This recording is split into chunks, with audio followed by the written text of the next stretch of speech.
히브리서 12장 7절 뒤로 8절에 보면은 어찌 아버지가 징계하지 않는 아들이 있으리요 징계는 다 받는 것이거늘 너희에게 없으면 사생하여 친아들이 아니니라 해서 하나님은 우리를 사랑하시니까 자식으로 아니까 징계를 하신다 이런 내용의 말씀입니다. 여러분 우리가 성경을 보면 말입니다. 수많은 하나님 말씀이 주어지는데 그 말씀 속에서 칭찬도 있으시에요. 근데 칭찬보다는 이 꾸지람이 책망이 많으세요.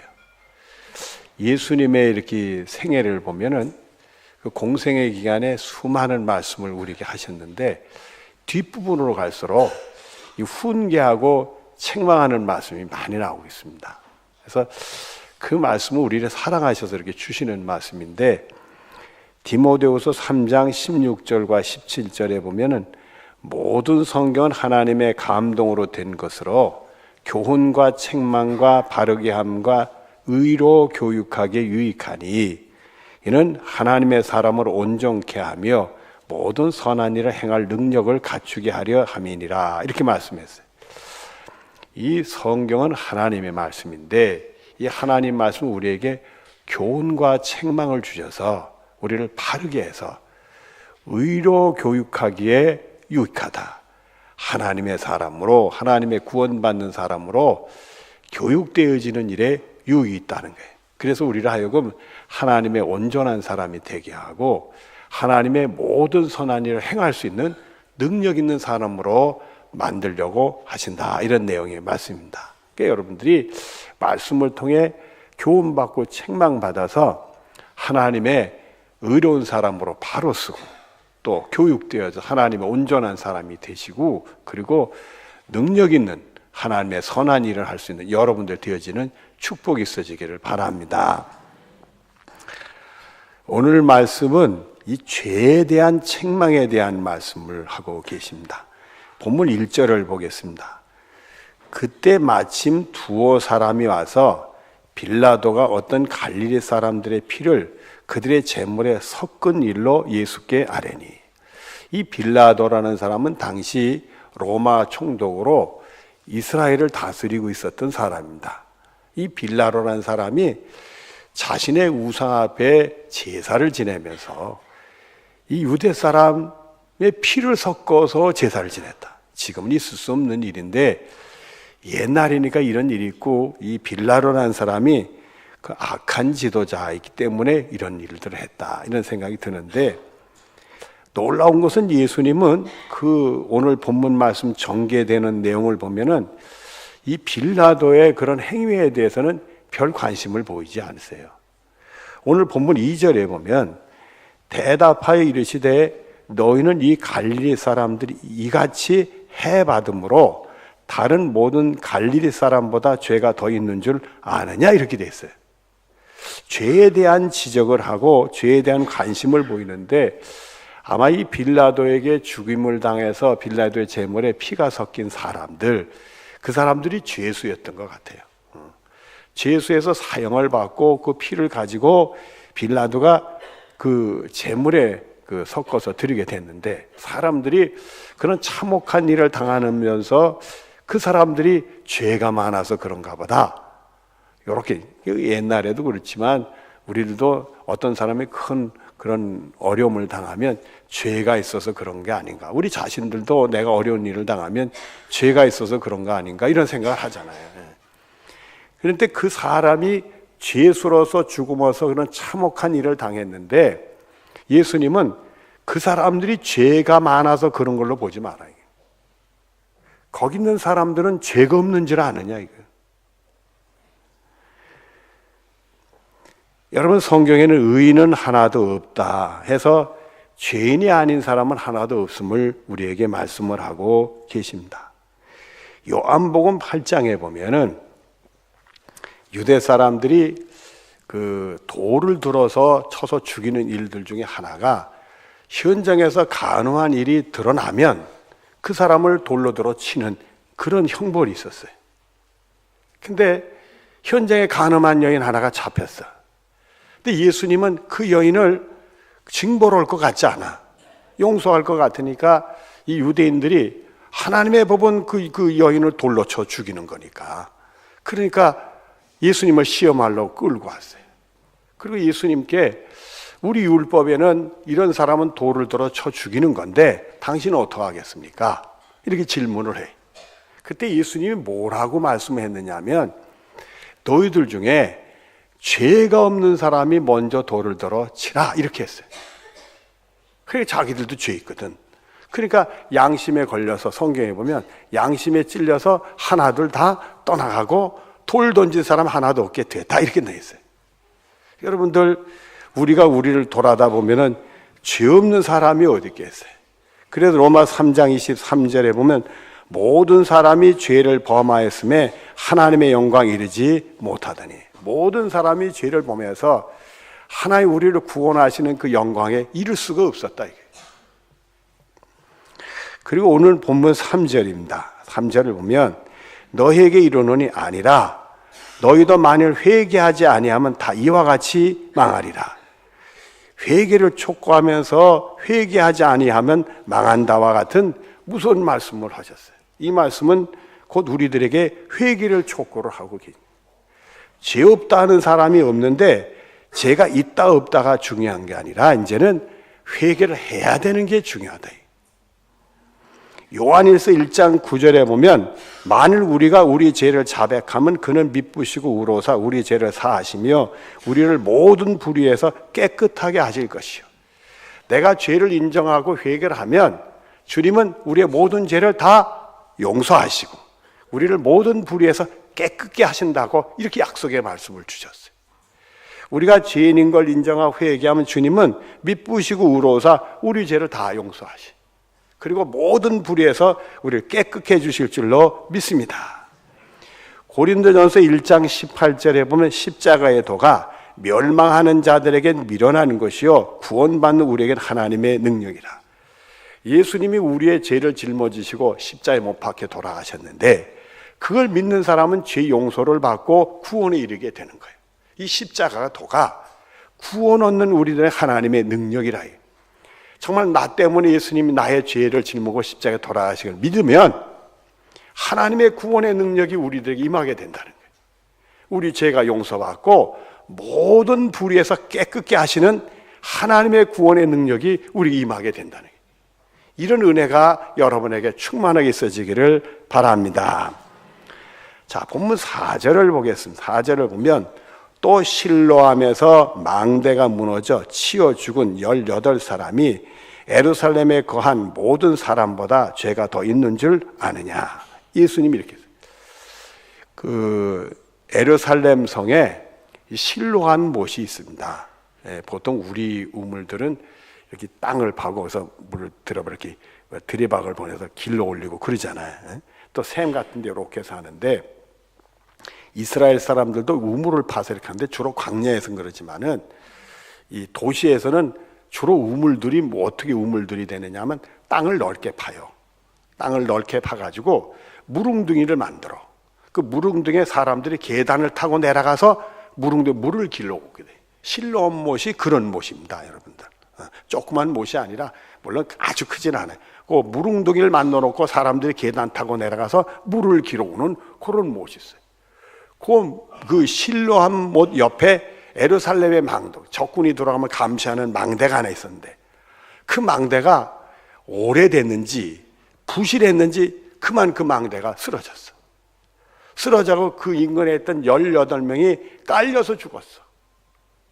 그런 일이 있었는데 그걸 보고 사람들이 저 사람들이 왜 뭐 특별한 일이 없이 어떻게 보면 우리 말로만 재수 없이 죽었잖아. 재수 없이 죽었는데 예수님 지적이 그 사람들이 죄가 많아서 죽은 줄 아느냐. 그러니까 그때 사람들은 그런 재앙이 당하면 죄가 많아서 죽은 줄 안다는 거예요. 그러니까 그 사람들이 죄가 많은 게 아니라 너희도 죄가 더 많을 수 있다. 이 말씀을 하는 거예요. 여러분 우리가 살아가면서 큰 재앙을 당한 사람이면 저 사람이 죄가 많아서 그런 거 아니야? 이런 생각할 수도 있지만은 우리가 더 죄가 있을 수 있다. 그런 일을 안 당해도. 그리고 본문 5절 말씀을 주십니다.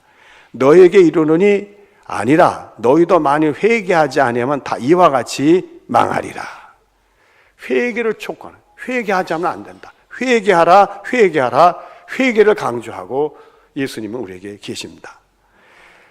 이사야서 59장 1절과 2절에 보면 여호와의 손이 짧아 구원하지 못하심도 아니요 귀가 둔하여 듣지 못하심도 아니라 오직 너희 죄악이 너희와 너희 하나님 사이를 갈라놓았고 너희 죄가 그의 얼굴을 가려서 너희에게 듣지 않으시게 함이니라. 이렇게 말씀해서 하나님의 손이 짧아서 우리를 구원하지 못하심도 아니라 이거예요.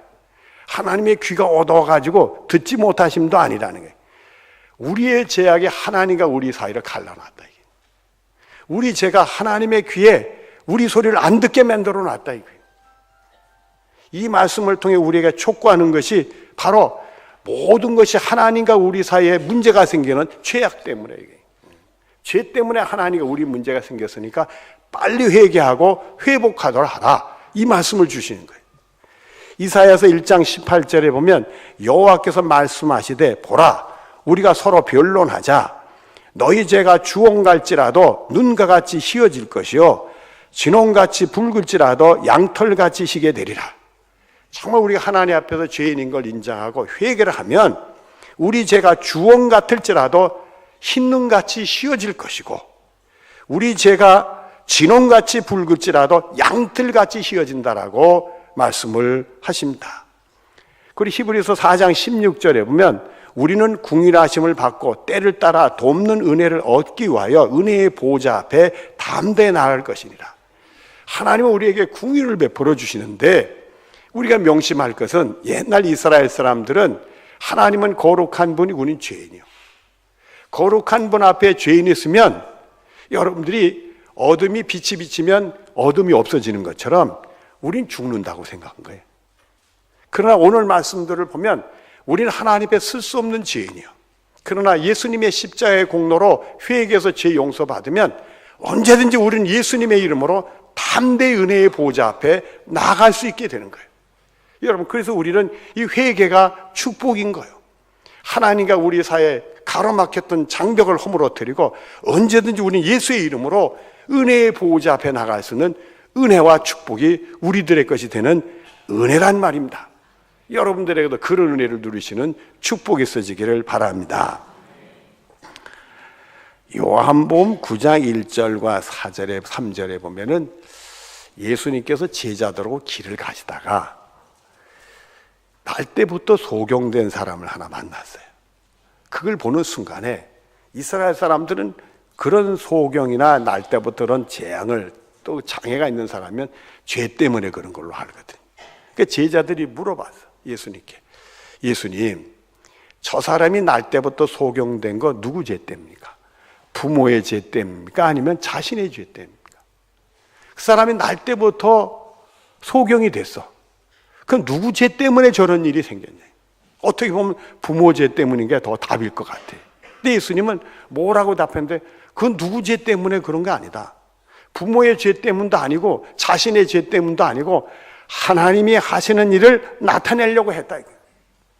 그 사람이 어떤 죄가 있든지 간에 회개하면 용서해서 구원해 주시는 하나님의 일을 나타내려고 그렇게 했다라고 말씀을 하시는 겁니다. 여러분들 이걸 보면 우리 예수님이 죄에 대한 책망을 하시면서도 그 관심은 회개를 해서 회개한 사람을 구원하시는, 용서하고 구원하시는데 더 관심이 많다라는 것을 볼 수가 있어요. 여러분들에게 한 가지 제가 질문을 하겠습니다. 우리 예수 믿는 사람들도 죄를 짓습니까? 안 짓습니까? 죄예요. 그러면 죄를 지면 어떻게 해야 됩니까? 회개하면 하나님이 용서해 주십니까? 안 해줍니까? 용서해 주시죠. 그래. 우리가 죄를 지었을 때 하나님이 용서하시죠. 용서해. 그런데 또 지은 죄를 또 지면 어떻게? 너무 주님께 죄송하죠. 우리 같은 죄인들을 구원하시게 십자가를 짊어진 예수님 생각하면 너무 죄송하잖아요. 그래서 우리의 삶이 연약함 때문에 실족해서 죄를 짓지만 회개하면 용서해 주죠. 그러나 내 연약함이 또 넘어질 수는 있어. 근데 또 놓지면 우리 예수님께 너무 미안하잖아요. 그래서 우리 마음에 예수님의 십자가를 생각하면 지었던 죄 회개하면 다시 짓지 않으려고 하는 게 우리 속에 생겨져요. 그래서 우리는 지었던 죄를 짓지 않고 더 나은 길을 가야 되는데 또 다른 부분에서 우리의 연약함은 또 실족이 오죠. 그럼 회개하면 또 용서를 해주죠. 그래서 우리는 그러나 이제는 그런 죄를 짓지 않고 더 나은 길로 가려고 해. 여러분, 그걸 우리는 뭐라고 얘기하느냐면 성화의 삶이라고 얘기해요. 성화라는 말을 쓰는 거예요. 그래서 우리가 차츰차츰 하나님이 기뻐하시는 모습, 말씀대로 사는 모습, 예수님 닮는 모습으로 자꾸 우리가 자라가는 거예요. 그걸 우리가 성화라고 얘기를 하는 거예요. 그래서 누구든지 이 성화의 삶의 한 위치에 있는 거예요. 어떤 사람은 성화가 좀 잘 된 사람, 어떤 사람은 좀 못된 사람, 그 과정에 우리가 다 서 있는 거예요. 그래서 우리들이 죄를 지으면 회개하면 또 용서받고 더 나은 길로 우리 자꾸 믿음이 성장해 가는 거죠. 그래서 죽는 날까지 우리가 그 길을 가는 거예요. 그래서 하나님이 우리 영혼을 불러주시는 날, 그럼 완전히 우리가 깨끗이 성화가 됐냐? 그렇지는 못해. 하는 데까지 우리가 된 거지. 그러나 죽는 순간에 예수님의 십자가의 능력은 우리의 모든 죄를 깨끗이 씻어주시고 우리의 모든 불의를 다 씻어주셔서 구원받는 사람, 하늘나라 가는 영광의 나라의 사람으로 우리를 만들어주신다. 골로새서 1장 13절 뒤를 보면 우리를 흑암의 권세에 건져내사 그의 사랑의 아들의 나라로 옮기시느니라. 그래서 우리가 하늘나라 가서 승리하는 축복을 누리게 하신단 말이에요.